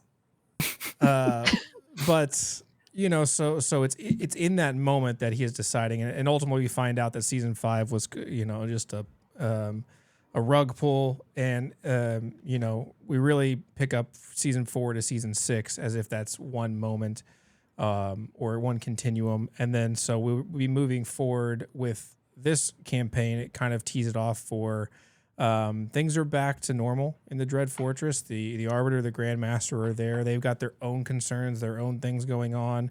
Death matches have resumed in a different way under the guise of, you know, the Shadow King wasn't completely defeated. We need to be preparing for an eventual, you know, or a potential return, but also just, you know, just changing the way their perspective. The whole ordeal, I think, has changed his perspective on the death matches and things like that. And so that's kind of where we're picking up, or where Kyle's going to be taking the ball and running with it. That things have kind of returned to a normal, but it's a normal after the Shadow King has come and kind of wreaked havoc and then been destroyed, so to speak. And then Reds raise some questions about power and leadership. yeah, so Mhm. we're kind of in this this refilling of the power vacuum has shifted several times over the last season between the Arbiter trying to betray the Grandmaster, the Shadow King showing up, the you know, and back and forth, and so we're kind of seeing, I guess, how the world was affected um, throughout the. I guess this is the culmination of 5 seasons, 6 seasons, and then we're going to see how those 6 seasons have impacted the world. It's a lot. It's a lot as we get into it. And it's trying to figure out how do we bring this all together and pull these in? How do they all create something that is valuable? Now, Kyle, when you were diving into this, it actually made me think of an interesting thing. And you actually posed the question because you went through, you did the research, you dove into Skypiercer, Vythorn's Return. Oh, and if somebody could note in chat, come on back, lore recap done at this point. Um, right, like what are these hierarchies? Like we get the sense of like some of the leadership, we get the sense of who the acolytes are, but when we entered into Vythorn's Return, we did get introduced to another character, Phil, who proposed themselves as a deity. This is a little bit of switch. Crimson asked about beasts, but I want to flip this and say, Yeah. are there deities that you are thinking about introducing? You don't have to say who, but are there deities that are going to be introduced as we think about how religion or greater Yeah. beings now influence this world? I That's definitely something that I wanted to explore, not just from the perspective of D&D 5e's mechanics, both with paladins, warlocks, and clerics, but also just from the perspective of the void, especially when you have all these different cultures and you have beings as, you know, powerful as the Grandmaster, the Arbiter, Mhm. you have Phil. You know, what do these entities look like within the void? What does I think I don't even really want to know. I don't think it would be appropriate to say that it's like we're going to be introducing chaos as like a deity, but one thing that I wanted to dig into deeper was the actual like workings of chaos in this realm.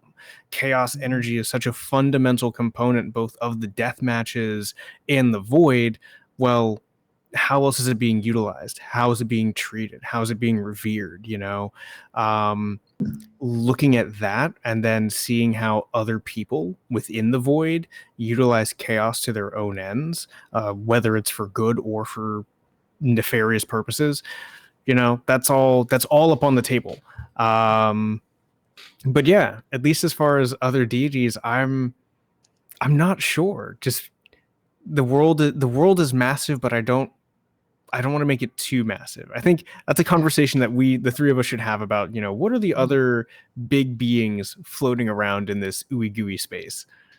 One of the things I've always liked what you've created so far is that everyone is touchable. So even though, right, the title of deity is a thing, they're definitely still murderable. Yeah, yeah. You know, Is that I the right word? Killable? yeah, Murderable sounds D funner. D I'm gonna just break it with deicide another deicide's a broken word. real thing. Yeah, Yeah. everything is able. Everything is able. Yes. Everything is able. and well, All options are on the table. Yeah, yeah. and to kind of dive into the idea of just specifically of like Phil that we saw in Vythorn's return. You know, I think there are levels that we've started to establish in our universe of you know, like leveled threats. You know what I mean? Like obviously, Phil is a very powerful being, self-proclaimed god of fate. Is that the truth? We don't really know. We haven't seen enough to determine that lore-wise, but certainly able to manipulate and kind of take the Arbiter to task, who is a very powerful being in his own right. And so, like, you know, we've got these different you know, levels of things. If we see the Arbiter versus the Shadow King and the Grandmaster versus the Shadow King is kind of an on par match, and even then maybe a little bit skewed. Like when we look kind of at that macro lens, like looking at someone like Phil, like, you know, how much bigger is that? You know, so that's not something we've addressed as to where Phil sits in the story after Vythorn frees the Grandmaster, and what we don't know what the Grandmaster and the Arbiter have spoken about in regards to Phil. Like we don't know where that story sits. But that's just another piece of like, if Phil exists out there, are there other things that, you know, exist at that certain magnitude, and Phil exists outside of the void.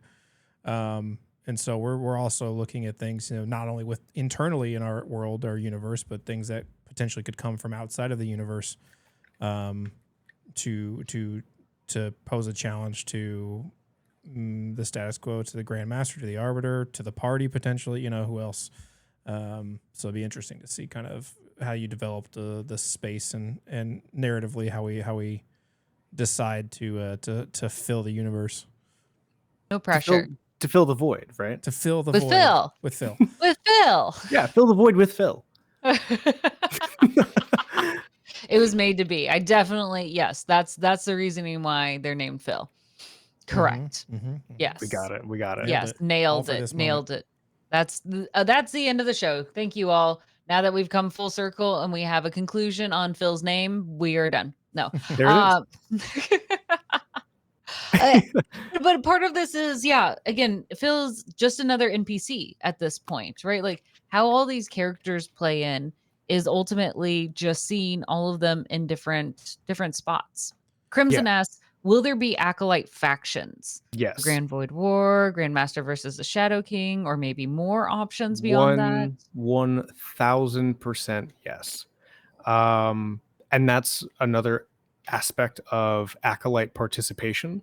As we get further into the story, both the players and the acolytes at home are going to have to make decisions about either who they want to side with or what path is best for them. And having those options on the table, having acolytes say, oh, you know what? Hey, I'm on this side. You know, I'm on this faction. That's a great way to have participation, because then again, if we get into PvP and we've got, you know, 4 players on 4 different teams, well, that'll be a hell of a time, wouldn't it? I think this is good. And knowing you, there's going to be consequences. Like if you choose this group, here's these choices. You get this, but this is the limitation. This makes me think of Mass Effect. As a reminder, everyone choose the council, not the human delegation. At the end of Mass Effect. Disagree. Nuke So many those regrets. fuckers. No, they don't deserve to live. Nuke them. No. Start a new council. Terrible choice. See, Terrible and now choice. you have seen the full spread. This is the full split here. No, it's regret. Nuke them and start a new council with humans at the center. That's the only option. Nope. Wish we could just save everyone and not have to choose. That would be my choice. And for everybody watching this right now at home, this is exactly what I want the player party to experience, and this is what I want them to go through, which is we're divided. We have conflicting ideologies. What do we do? Murder Mudcat. Got it. Yeah, I think, and hopefully you guys will enjoy. You know, I don't know every piece of everything that Kyle has planned. We've talked generically about, you know, he's supposed to stop reading. I the already documents. have. We've talked about. He stopped reading a minute ago. We've talked about plots and things like that. Hey, I'm the producer of this show. I got to know some things. I can't just produce blindly. But you know, I think one of the things that maybe to kind of get people in the mode of it, we talked very heavily about, you know, Game of Thrones. When we were discussing this campaign, we talked heavily about, not trying to recreate Game of Thrones, but like just a very political, faction heavy narrative. Alleged producer. Allegedly. Just so if you like those like political dramas, and kind of interweaving stories, I think that's one of the main like inspirations we were kind of going for. With something like this was to like, let's really tell a story that's gonna like really show the world and show how complicated the world is that we And live again, in. it's all about perspectives. Yeah. So this is my goal and hope here is that this is going to be a sort of ground eye view of everything. It's not just how the people up top are affected by sort of, the consequences of Vythorn's return and say like, the destruction of the Shadow King. It's how is just regular guy affected by the death of the Shadow King. And again, all perspectives. A Song of Fire and Ice really does a great job of giving you chapters where, yes, you're experiencing the thoughts and the goings on of, say, a High Lord or somebody in the middle of a military campaign, but then you're also getting perspectives of, hey, here's the rat catcher who's just trying to eke out a living and just happens to get caught up in a lot of really awful stuff. Hashtag Thea is people. Yes. Disagree. And I think you're also making a good point too. Like now we're seeing more and more layers of people, and most of these individuals will never have had the chance to directly interact with the Grandmaster. They're interacting with not even her bottom leadership. It's all the way tiered down of like, these are just like the local, government officials that they're interacting with that are saying they're for these different individuals and how those represent and how they then perceive, right? So there's a lot of watering down. What I am curious, Mudcat, is on the Discord side, will you be able to help individuals change their name so that they can pledge factions? I think slap a new rule in there. Let's go. I think we could do that. I think in Discord you should be able to change your nicknames. We might want to be able to come up with like a nickname. We could add a role. Okay, we could add a role. I know less about Discord these days than anybody, so I'm sure we could figure it out. We'll have to look into it, but I'm all for an entire role play section of just people from the void that Kyle can dip into and pull from if he wants. pull from whatever their gripes are. Yeah, you know what? I guess if for some more morsels for the people at home, I've got the story Bible up right now, just to get an example of some of the different groups that the players and you all might come across. We have, for example, I forgot. All right, so we have the mall rats, right? Which isn't just rats; it's everybody else. So you could be on the mall rat faction. You could be one of several of the death cults running around the void that quite literally worship the death matches, and they worship the Grand Master in a very sort of Conan the Barbarian-esque Might is Right way. You could be a part of the Ether Drift's privateers. What happens if you mix Crimson Skies with Outlaw Star and Treasure Planet and you slap it with some D20 Deathmatch backing soundtrack? That's what you got. There's so much. I love it. Don't give us any more. When we discovered them, we discovered them, right? Like, and you can change yours. Perhaps a few of you will still stand out and just try to be part chinchilla if you like. Yeah. I mean, you can't be full chinchilla if you're not an actual chinchilla, but you can still support the chinchillas. We'll discuss some ways to kind of set up some stuff in Discord. Discord's probably due for like an overhaul anyway, so we'll figure out some ways to let you guys pledge the way you want to pledge. And I like that. We're adding that to the faction list.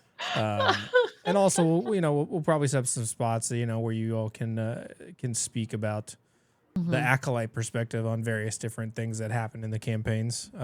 Yes. which may or Can may we not can have we an actually input. change the show talk channel to confessions at Acolytes the Anonymous. or the acolytes anonymous Concession confessions at the concession stand. Confessions of the Confessions. concessions. Yes, that's so good. Yeah. Okay. All right. As well, they throw these ideas out. They're fantastic. We have to eat them up. And it's again, it makes it richer when we have the chance to create something together. It Yeah. becomes by far more interesting. And I love it. I love it. Kyle, Yeah. I mean, you are multiplying what we're doing here. And I love that every idea that you've said, chat has engaged and responded to, thrown out ideas, cheered on. It reinforces to me, and I assume Mudcat with No. his very stoic face, Nope. that this is a right choice, right? Oh yeah. That thank you guys. Thank you. you're part of this D20 family as we're all building and creating something, a community, a space, a story, a world that is exciting to us, that we see different roles in and parts, and we want to know more. And I think that's beautiful. And I'm so excited to have you on board. I want us Thank to be you. Thank you cautious all of so much time. for having me. Yeah. We're 10:51. Oh But yeah.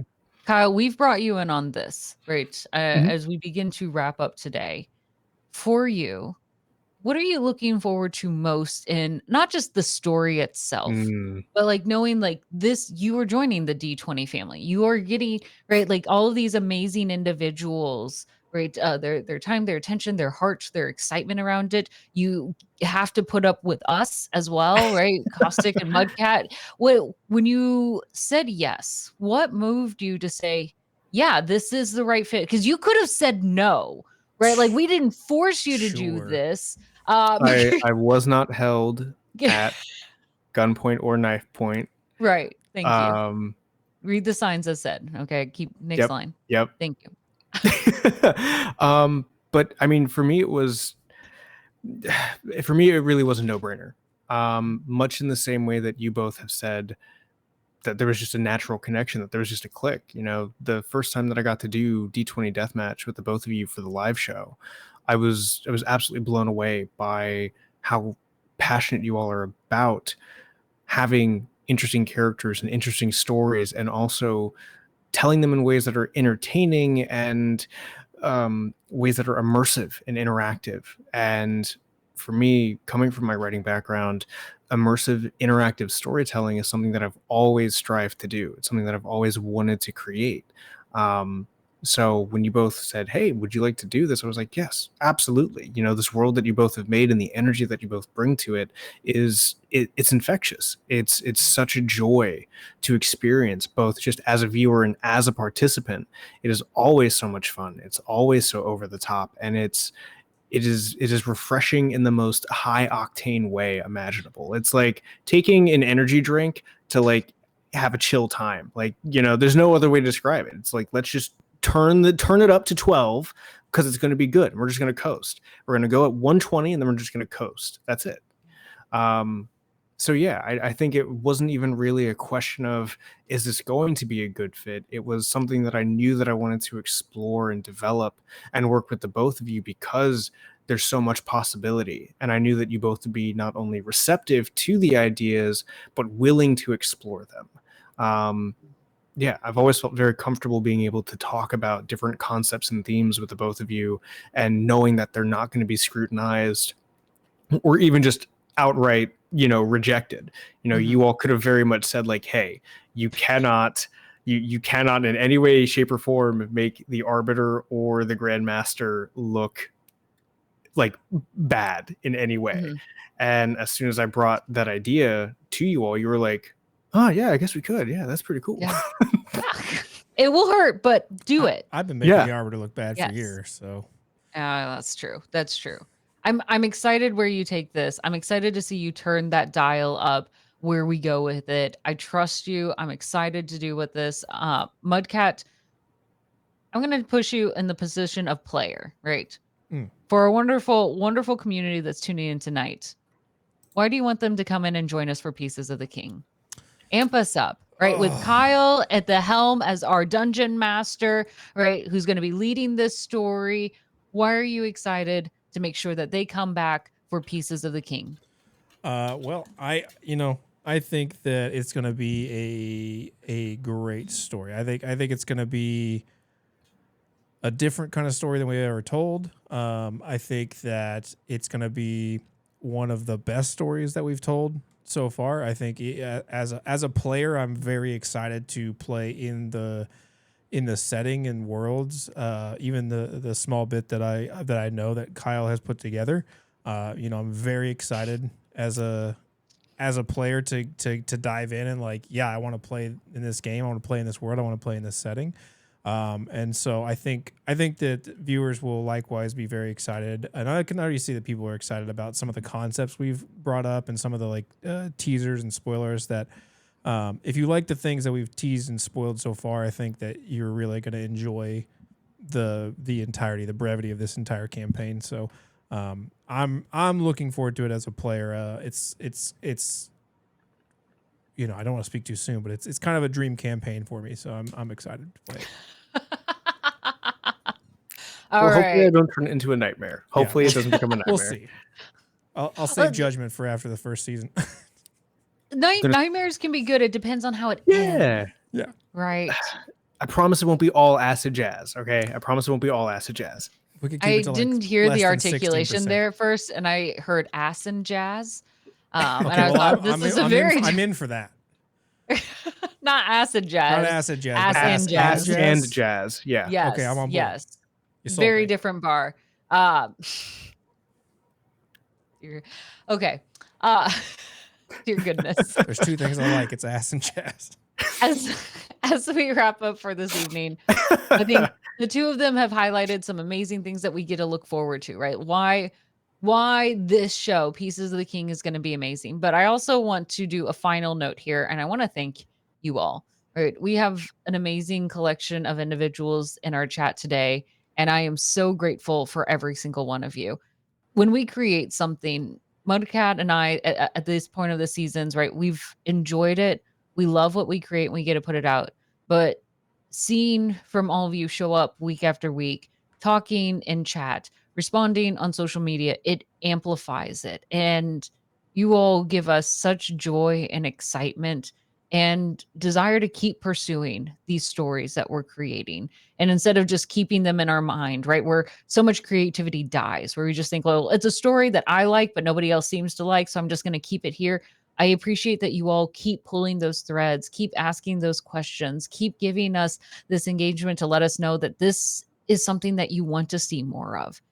It's so valuable. And in a world where it's easy to get discouraged, your encouragement of creative spaces, right? Even just being here on Twitch and engaging with content creators, you're creating a world where you say, I want to see more of what we can put together. I want to see more worlds than what I just live in right now.